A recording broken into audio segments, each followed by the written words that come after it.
జూబ్లీహిల్స్‌లో పోలింగ్ అంతా అయిపోయి లాస్ట్ మినిట్‌లో ఈ చెదురుమదురు ఘటనలు జరుగుతూ ఉన్నాయి. బీఆర్ఎస్ కార్యకర్తలు, నాయకులు స్థానికంగా ఏమాత్రం ఉండకూడని ఎమ్మెల్యేలు, ఎంపీలు కూడా అక్కడికి వచ్చి పోలింగ్ బూత్స్ దగ్గర 2-3 బూత్స్ దగ్గర గొడవ చేసే ప్రయత్నం చేస్తున్నారు. దీన్ని కాంగ్రెస్ పార్టీ తిప్పికొడుతోంది. ఓటమి పక్కా అవడంతో ఓటమి కారణాలు వెతుక్కుంటూ బీఆర్ఎస్ పార్టీ ఈ రకమైన కార్యక్రమాలు చేస్తుంది. వాటిని పట్టించుకోవాల్సిన అవసరం లేదని కాంగ్రెస్ పార్టీ తేలిగ్గా తీసుకుంటుంది.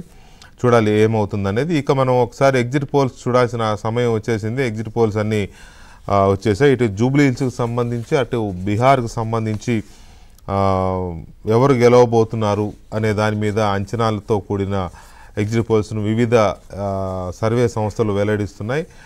అయితే ఇప్పటికే కోట్లాది రూపాయల బెట్టింగ్స్ జరిగాయి. జూబ్లీహిల్స్కి సంబంధించి దాదాపు 500 కోట్ల రూపాయల బెట్టింగ్స్ జరిగినట్టుగా ఒక అంచనా ఉంది.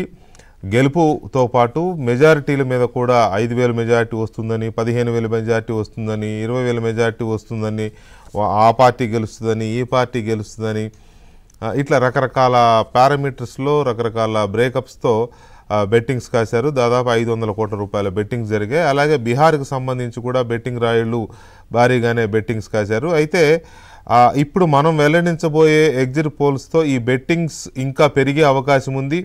అలాగే బెట్టింగ్స్ తారుమారయ్యే అవకాశం కూడా ఉంది. కొంతమంది బెట్టింగ్ రాయుళ్ళు ఎగ్జిట్ పోల్స్ చూసిన తర్వాత తమ డబ్బులు పోకుండా మళ్ళీ సేఫ్ జోన్లోకి వెళ్ళడం కోసం రివర్స్లో కూడా బెట్టింగ్లు కాస్తూ ఉంటారు. ఇదంతా పెద్ద గేమ్.